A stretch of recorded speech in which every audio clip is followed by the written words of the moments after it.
And our speaker, our guest today, is Sean Durns. Sean is a senior research analyst for CAMERA, the 65,000 member Boston-based Committee for Accuracy in Middle East Reporting and Analysis. Sean's writings and research have appeared in the Washington Times, Newsweek, the Washington Free Beacon, National Review, and elsewhere. And he has been cited on Fox News and in the Wall Street Journal. Sean has appeared on Newsmax, News Nation, and other media outlets to discuss the Middle East and related issues, including terrorism and anti-Semitism. He has a master's degree in diplomatic history from the London School of Economics.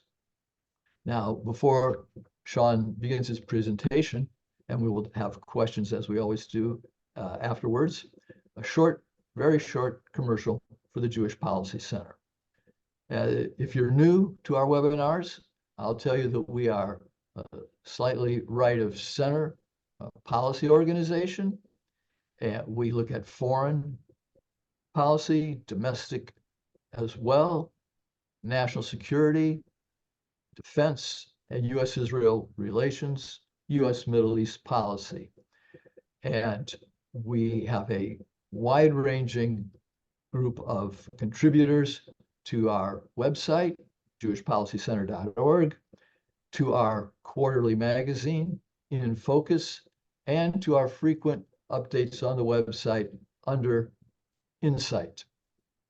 So if you take a look and like what we do, of course, urge you to consider making a donation at our secure site. And with that, I'm going to turn it over to Sean, and then after Sean makes his formal remarks, we will go to question and answers. Sean, the floor is yours. Thank you, Eric, for the kind introduction, and a special thanks to the Jewish Policy Center, which has done such important work, including on the subject that I'll be speaking about today. JPC has truly been ahead of the curve when discussing the United Nations Relief and Works Agency, or UNRWA, and the pernicious role that it plays in perpetuating the Israel-Islamist conflict. So why are we talking about UNRWA today? On January 26, 2024, the agency's Commissioner General acknowledged that Israeli authorities had provided it with, quote, information about the alleged involvement of several UNRWA employees in the horrific attacks on Israel on October 7th. He further stated that he had, quote, immediately terminated the contracts of these staff members. UNRWA has promised to investigate, a promise that, as we'll discuss, is positively laughable. I think it's important to speak clearly and forthrightly about this issue. 8 decades after the end of World War II, employees of the United Nations are murdering Jews, and what is more, American taxpayers are paying for it. That's your headline, and that should be the headline in every newspaper in the United States, front and center and above the fold. It's a scandal. I should note, too, that this revelation came the day before International Holocaust Remembrance Day. International Holocaust Remembrance Day, the United Nations. These were institutions and methods created in the wake of World War II and the Holocaust. They were created to help build a better world and to give meaning to the phrase, never again. Now, post-October 7th, we have a good idea of how all that is going. As the Jewish Policy Center's Eric Rosenman observed in one of his excellent books, when they said never again, we thought they meant it. Instead, what we're seeing is that instead of thwarting another Jewish genocide, UN employees are helping to carry it out.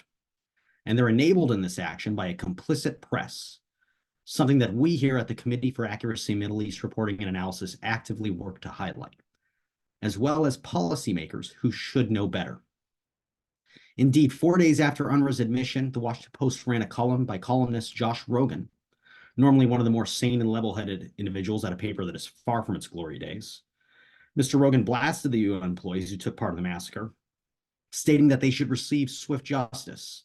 He noted that 12 employees in Gaza allegedly participated in the attack, noting that, quote, if found guilty, they deserve no sanctuary and no mercy.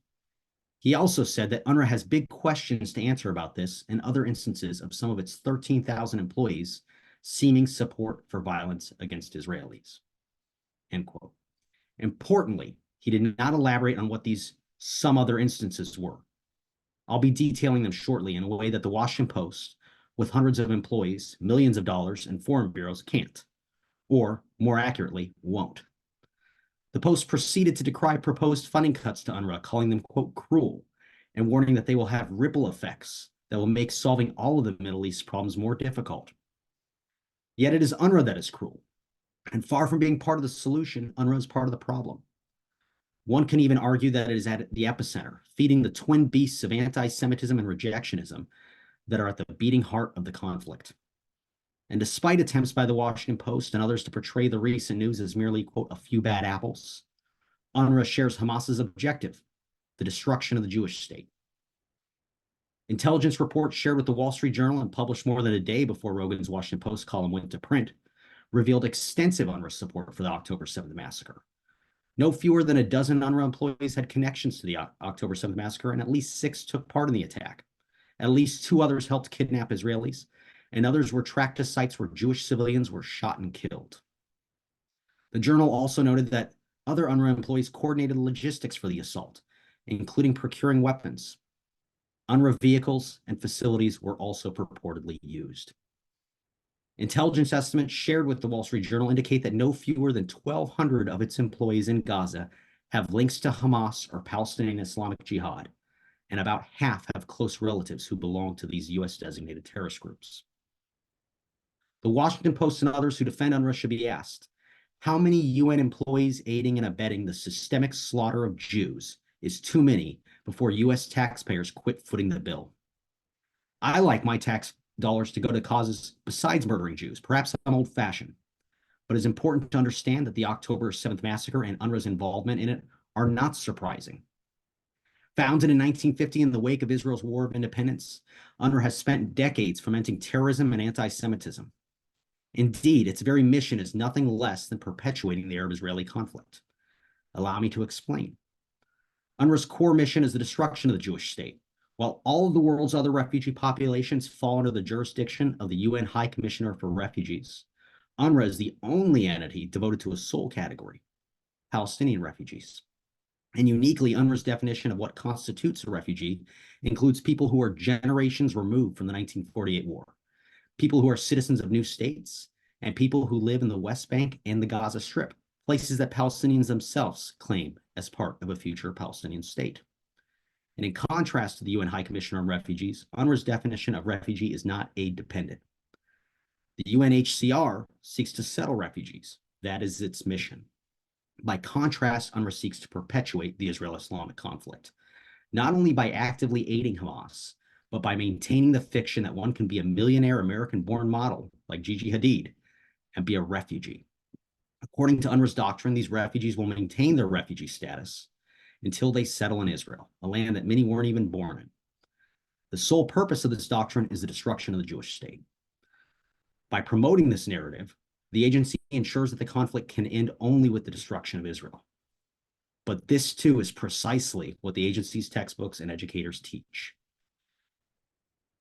UNRWA seeks to perpetuate the conflict for generations. Far from ending suffering, the Relief and Works Agency creates it. And UNRWA perpetuates the conflict in other key ways. In addition to being massively corrupt, pound for pound, UNRWA receives more money than UNHCR, despite dealing with far fewer refugees. The organization is openly anti-Semitic. As a recent UN Watch report revealed, anti-Semitism is rife among UNRWA teachers and staff. A January 11, 2024 UN Watch expose of a Telegram group of 3,000 of the agency's teachers found celebrations of terrorist attacks and anti-Jewish violence. Employees of the UN agency even cheered the October 7th massacre. As the executive director of UN Watch pointed out, in more than 249,000 messages, replete with celebrations of Hamas terrorism, not one UNRWA teacher objected. UNRWA is an incubator for Jew hatred, sowing the seeds that groups like Hamas reap. Indeed, entire books such as 2020's The War of Return by Anat Wilf and Adi Schwartz have extensively and irrefutably profiled the pernicious role that UNRWA plays. Organizations like JPC, CAMERA, UN Watch, Foundation for Defense of Democracies, Memory, and others have extensively documented UNRWA's terror ties. And evidence of those connections have been part of the public domain for a long time. A 2015 internal investigation found that schools run by UNRWA were used by Hamas to hide weapons and launch attacks during the 2014 Israel-Hamas war. Video evidence confirmed it. A 2014 report by the Center for Near East Policy Research found that Hamas and Islamic Jihad, quote, control the UNRWA stations in Gaza. And in 2012, UNRWA in Gaza elected Hamas to all 11 seats in UNRWA's teachers union. Indeed, UNRWA schools were fostering terror and rejectionism even before Hamas, a Muslim Brotherhood derivative, emerged on the scene. Several of the Palestinian terrorists in the 1970s, those who carried out the Lod Massacre, the Coastal Road Massacre, and the Munich Massacre, were UNRWA alum. Many went on to graduate from UNRWA schools to murdering Jews, enshrining what they were taught in blood. Finally, I should note that UNRWA is a boondoggle. From the time of its creation until 2018, when the Trump administration cut off UNRWA funding, an estimated $6 billion of American taxpayer money has gone to UNRWA. And in the 3 years since the Biden administration turned the faucet back on, nearly $1 billion has been sent to the organization. Now, finally, and belatedly, American taxpayers and others are asking what they're receiving for their largesse. The United Kingdom, Germany, and Netherlands have suspended funds. Others, including Spain, Ireland, and Norway, have failed to do so and are seemingly unbothered by the mass murder of Jews. Yet reports that the Biden admin cut off funding are misleading. UNRWA USA is still a 501c3, capable of receiving tax-deductible donations. And more importantly, UNRWA continues to receive copious funds from the United States. As Victoria Coates and Brent Sadler of the Heritage Foundation revealed yesterday, 99.8% of U.S. funding to UNRWA has already been delivered, leaving only 0.2% to be paused by the Biden administration. Yet UNRWA and its stenographers and the press really want that 0.2%. They would like you to keep funding the murder of Jews. And I find that deeply objectionable. Thank you. Sean, thanks very much for that detailed, scathing, and absolutely timely analysis. I expect to see it in the very near future published somewhere in a foreign policy magazine, no doubt. But I want to pursue a couple questions that you did not actually, well, you touched on, but did not necessarily go into detail. So let's back up a little bit historically. This will be a two-parter. The UNRWA was established, what you said, 1950. And as I recall, it was explicitly meant to be temporary, to provide either resettlement or repatriation. Repatriation in the circumstance that those returning to their original or the homes in what had become Israel were prepared to live peaceably. So that condition was never met, and it was never met by the Palestinian Arab refugees. How did this temporary agency then abandon the other part of its mission, which was resettlement and rehabilitation in the lands that the refugees then found themselves in? That's a great question, Eric, and I think that gets to the core of the problem. There's estimates vary, but there was an estimated 600,000 Arab refugees from the conflict. And right now, according to UNRWA, there was 5.9 million refugees, thanks to their curious definition of what constitutes a refugee. So what really happened? You're correct to note that at the very beginning, UNRWA was not necessarily pernicious, but pretty quickly it was realized that they could weaponize refugees and use them against the Jewish state. And the UN, of course, has been an incubator for anti-Semitism itself for decades. And this is more or less what unfolded in the subsequent years. All right. And the second part of my historical query is, before Hamas got its claws into UNRWA, it wasn't as if UNRWA was a benign or a benevolent relief agency. It was then a boondoggle, jobs program, and propagandist for the PLO, as I recall. Can you give us a little detail on that? That's exactly right. UNRWA was a problem, was at the core of previous conflicts, whether it was the PLO in Lebanon. As I noted, they also, many of the terrorists who perpetrated attacks in the 1970s and 80s were UNRWA alum. So it's long been a problem. What happened in 2006, shortly after Hamas took power in the Gaza Strip, is UNRWA became a veritable partner of Hamas in terms of governing. Hamas devoted all of its energies, just as it does today, to murdering Jews. And to the extent that there was any bit of time to or efforts expended to feed and take care of the population in Gaza, it was not really done by Hamas so much as it was done by UNRWA. And as what we've seen is they've become intertwined. There is no state building in Gaza. It's constructed. What they've constructed is a state to murder Jews, and UNRWA is complicit in that. Okay, thanks. This gives our viewers, our participants, necessary background, I think. Bringing it up to the present, and you touched on this, but I want to get the figures out here. So the UN High Commissioner for Refugees handles all the other refugees in the world, none of whom get to inherit refugee status, like the Palestinian Arabs, as you pointed out. So there's 60 million or more non-Palestinian refugees that the UN High Commissioner for Refugees handles with, I believe, an $8 billion budget and 19,000 staffers worldwide. UNRWA, by contrast, it claims, as you said, 5.9 million, but actuarially, if you're an insurance agent and you look at 600,000, more or less, Palestinian Arab refugees from 1948, then there can't be more than about 50,000, maybe probably less, fewer, still alive.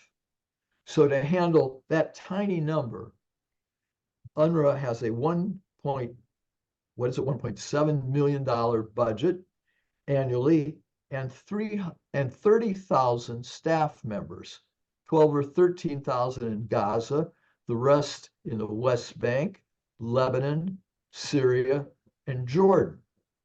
So it's a boondoggle on a boondoggle, as well as being pernicious. What I wonder is, since the press hasn't gone to town on this, the United States is the biggest contributor. This past year, $344 million. Germany is second, 202 million, and the European Union third, 114 million.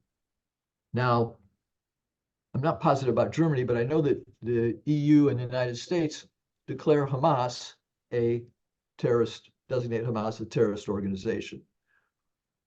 Why, if not the press, why have not members of Congress, either both parties, made this an issue? Great question. And I think a lot of that does actually come back to the press. The press here is absolutely complicit in this. In 2018, for example, when the Trump administration decided to stop funding UNRWA, the press, including Washington Post, outlets like Foreign Policy Magazine and others, portrayed this as an isolationist impulse on the part of the Trump administration. And they failed to note UNRWA's long history, already in abundance then, of supporting terror. So without the press working to inform the public and without the public being properly outraged, that's how we got what happened on October 7th, where you have UN employees actively murdering and taking part in the largest massacre of Jewish civilians since the Holocaust. So I think that that's a huge part of the problem. There are certainly members of Congress who have been leading the charge on this. Just the other week, FTD's Richard Goldberg and Hillel Neuer of UN Watch, among others, testified before Congress on UNRWA. And there are members who are calling for UNRWA to be held accountable. But as what we've seen with the press and unfortunately too many policymakers is there isn't a will to do so. And even here, like, you know, as I noted, this is a pause of 0.2%. And there's an uproar over that in the pages of the Washington Post. And to me, it is just unreal. And I'm Eric, you know me, I'm a pretty cynical person.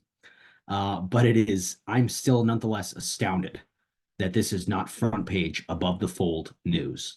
American tax dollars are going to the UN, an organization ostensibly meant to support world peace and all these Wilsonian notions, and they're going to murder Jews.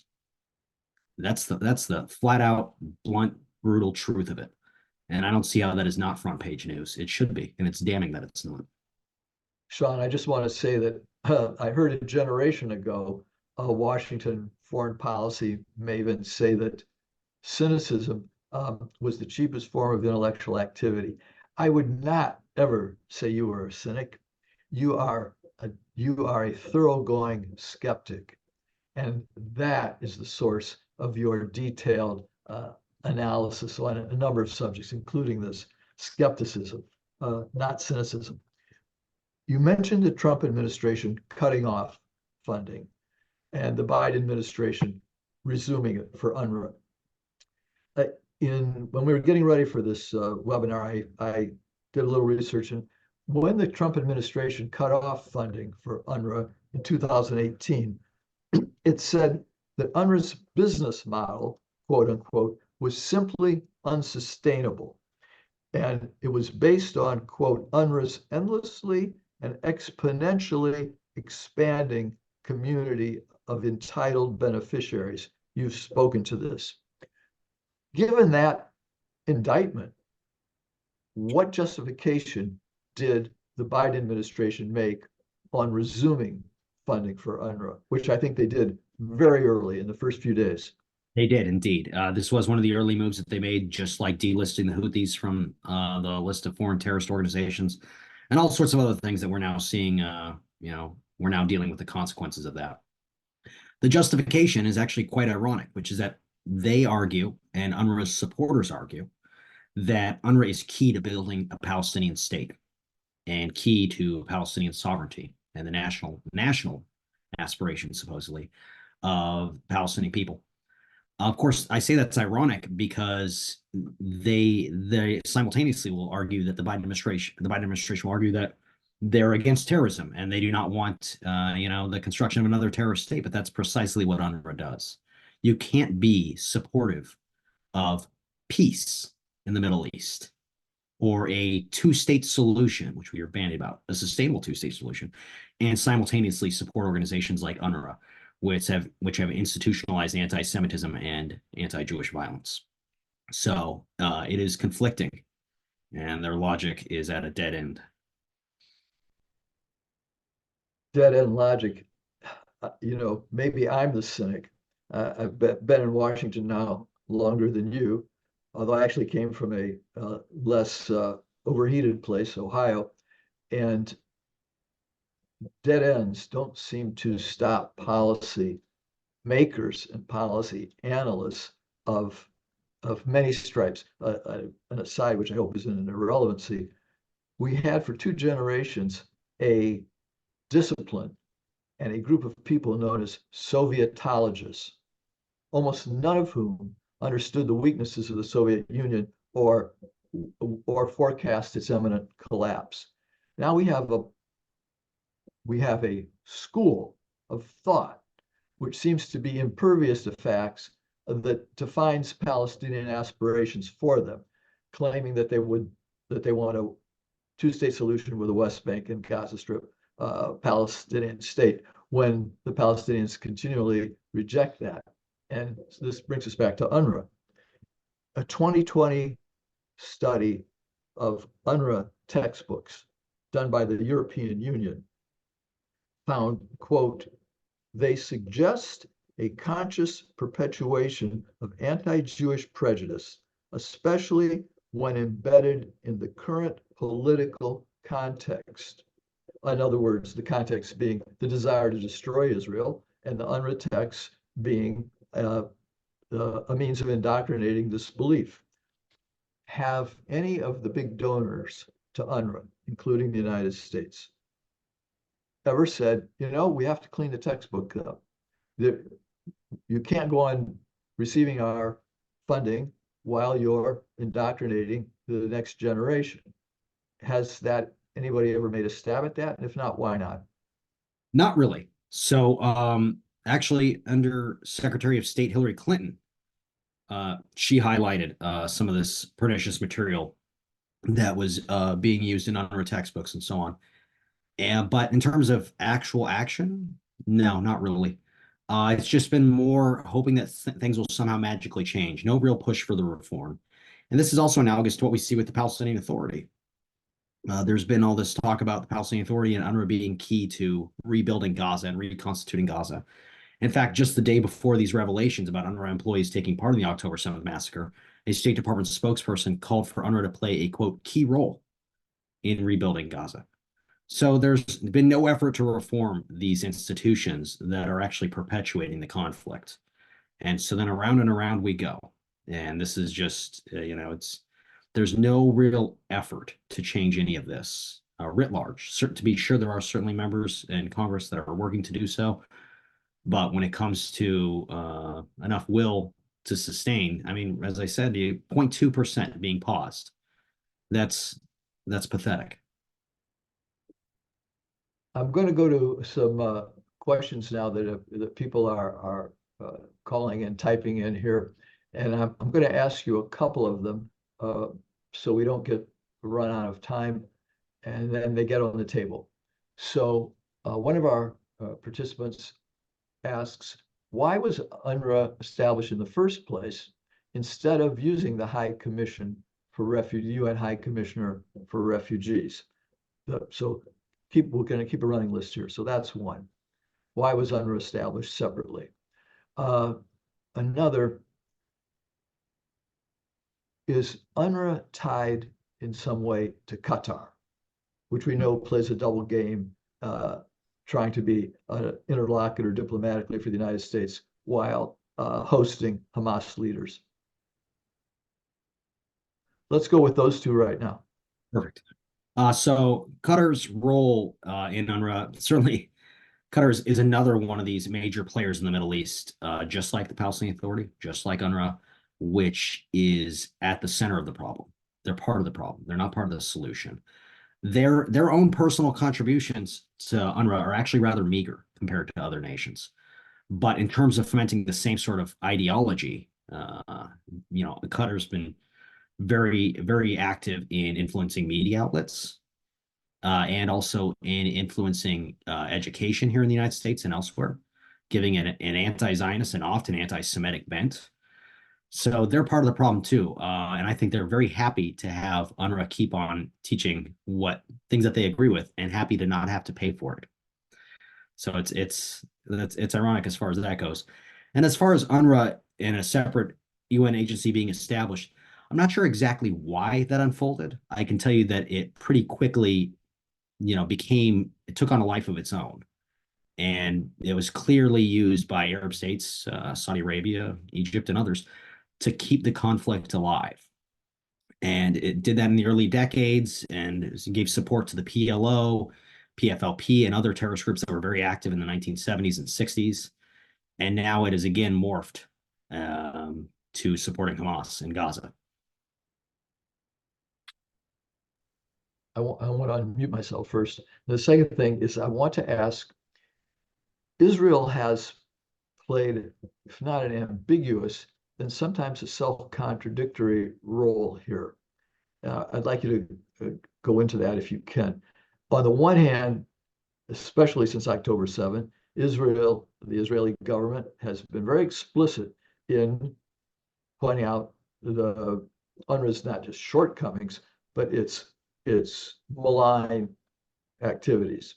On the other hand, you hear periodically, and including recently, from Israeli officials, well, we can't get rid of UNRWA now because we need somebody to help bring the necessary aid in. Where is Israel on the horns of a dilemma here? I think is what you see there. First, I think one thing that a lot of people, certainly in the American press, fail to realize is that the Israeli security establishment, I'm speaking in broad general terms here, there's certainly major exceptions to this, they're risk averse.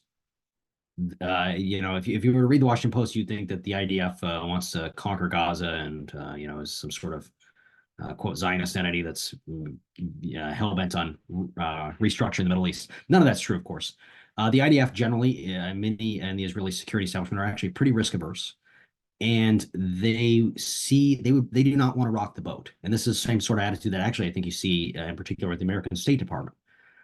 Just keep things going the way they are. Don't want to rock the boat. UNRWA gives some aid, which is used to be absolutely clear, to civilians, food, and so on. Now, of course, much of that is distributed. In fact, almost all of it is distributed by Hamas. There are no real methods, just like UNRWA doesn't vet any of its employees, for example.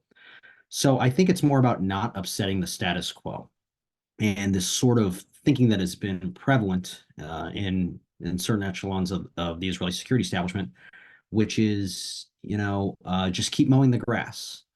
We're going to, and Shoshana Bryan, JPC's head, has written very eloquently, you cannot manage terrorists. It's a fiction to think that you can. And I think that this is the sort of mindset that was unfortunately became all too common amongst many of the Israeli security establishment. Don't rock the boat. The boat's rocking anyways. Thanks. That clears up something for me, and I hope it clears it up for our participants. I read quite recently, the last 2 or 3 days, that Israeli intelligence believes that 60% of the aid that's being allowed in now, basic food, medicine, etc., is being taken immediately by Hamas. So, in the midst of a war, Israel is being pressured by its allies, certainly by its major ally, the United States, to let UNRWA keep functioning and let aid keep flowing, which is another way of saying keep supplying the enemy you're trying to defeat. Is there a way around this conundrum? For Israel to just close the crossings and say, okay, that's it. No more trucks, no more aid until we finish with Hamas, will, of course, cause an even greater outcry than we hear already. Is there an alternative? Well, I do think that there is in some respects, UNHCR, there are other organizations that take care of refugees and supply aid throughout the world. And they can certainly do this. And their employees probably won't go off murdering Jews en masse. So I think that should be the barometer. If other refugees can be taken care of and given aid in other wars and other conflict zones, I see no reason why that can be different in this particular instance. But you're absolutely right. The United States did not win World War II by giving copious amounts of aid to the Imperial Japanese or the Nazis. One of the main strategies in war is cutting off your enemy's supply lines. And there's reasons for that. To the extent that aid isn't getting to the Palestinian people, that lies, the fault for that is with Hamas and those who enable it, like UNRWA. Thanks. JPC, and I neglected to say this in my introductory brief commercial, one of our positions is we are essentially free market capitalists. This brings me back to UNRWA and the Gaza Strip. Why is a place that after Oslo, you heard these rosy projections of how the Palestinians might be able to turn it into a Singapore on the Mediterranean? Why is the Gaza Strip, why was it before October 7th, such an aid-dependent place? Was the local economy that either depressed or somehow artificially constricted that it couldn't support itself? Because if it were, how is it possible to have had such a population explosion? I'll throw out one more figure. In 1967, when Israel took the Gaza Strip from Egyptian occupation, the population was around 400,000. And today it's estimated at 2.1, 2.2 million. So it's had effectively a population explosion without an economy. This doesn't make sense. Can you clarify this? Yes. So this just shows you I think what you really see here is a lot of countries and a lot of entities putting a lot of money into Gaza so Hamas can keep on murdering Jews, keep on trying to murder Jews. So all this aid goes in, you get things like major cement companies, and all of it's repurposed by Hamas.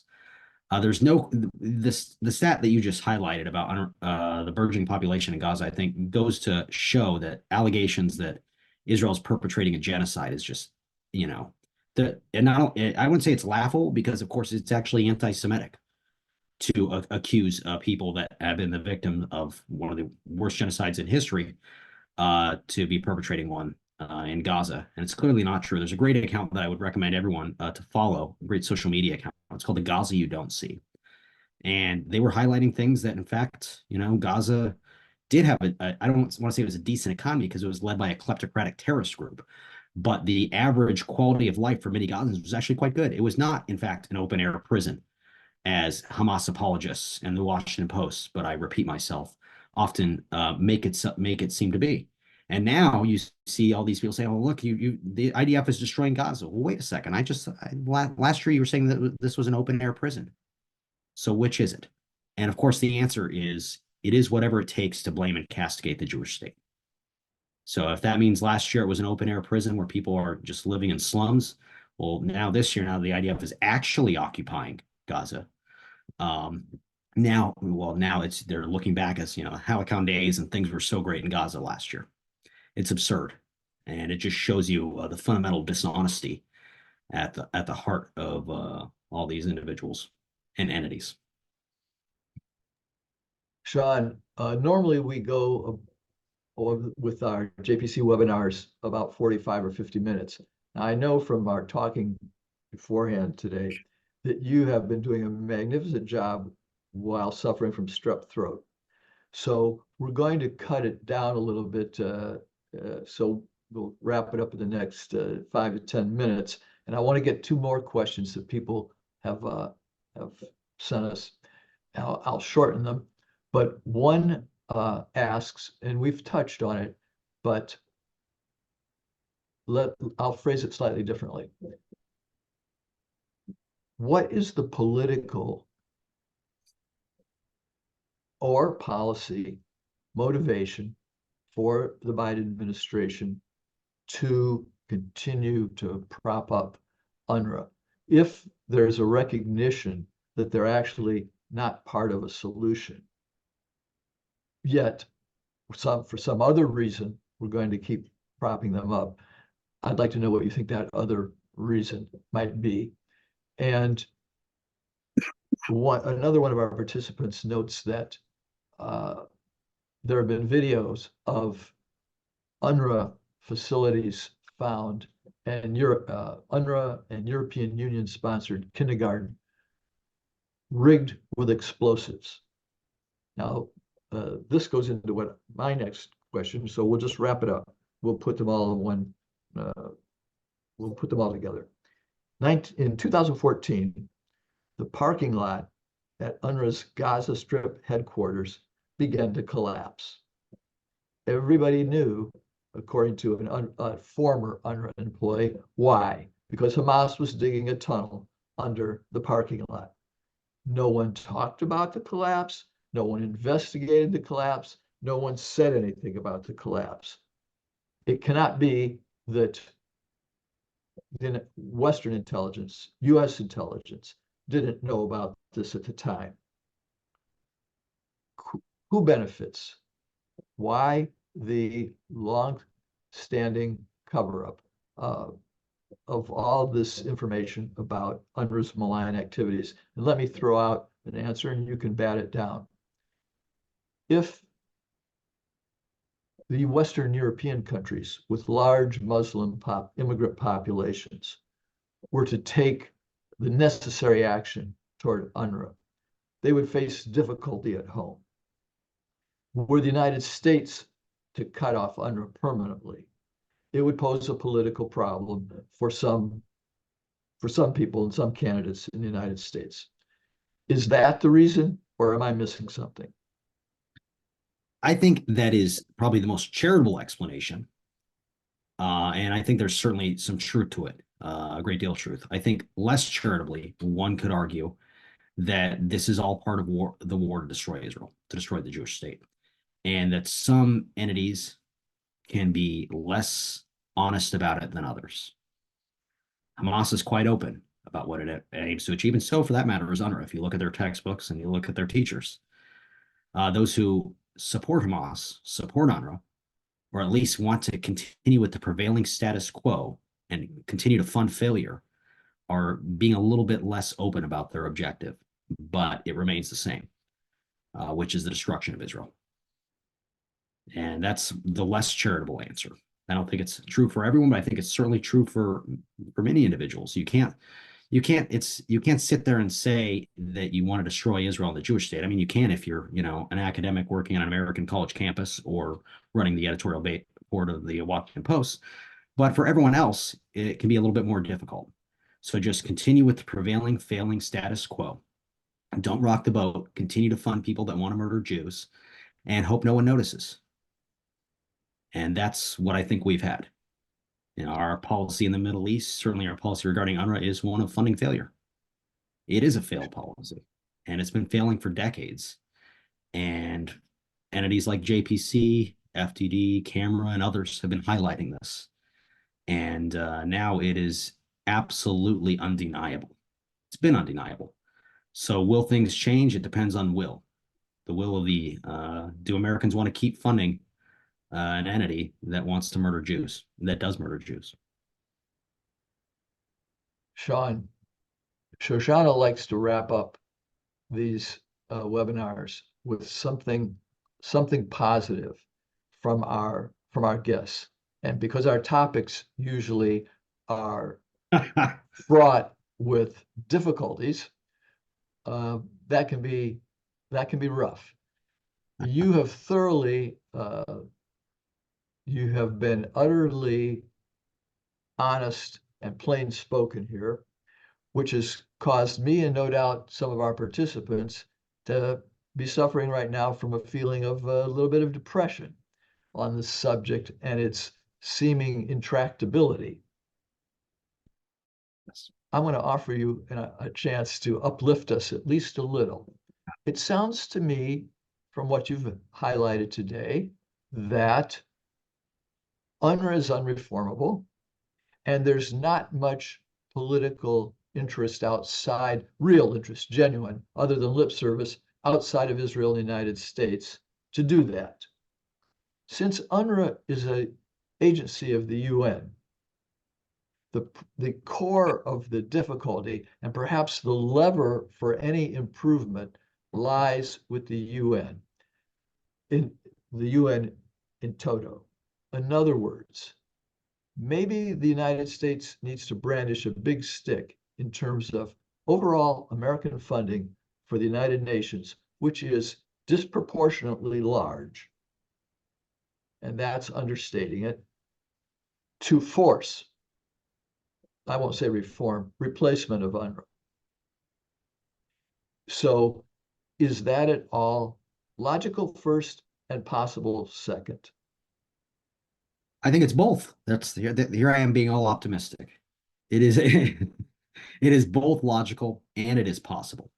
The United States financially wields a big stick. And I think what we've seen here is there's a number of things, whether it's UNRWA, or for that matter, the Lebanese armed forces, which collude with Hezbollah, that American taxpayers are funding.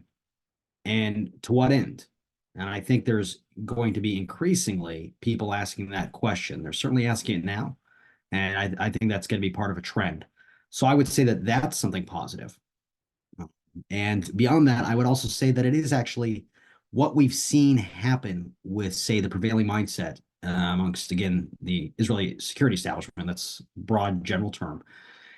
No longer, I think, the belief that you could manage these terrorist groups, you could show up and mow the lawn, that I think is coming to an end.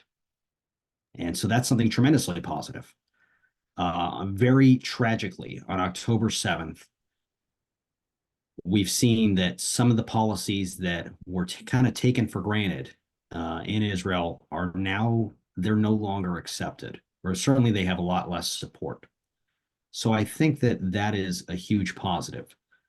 Israel, is now having to contend with some realities, horrible realities. And I think many in the United States are also aware of that. Now, whether that will extend to policymakers and the press is another matter.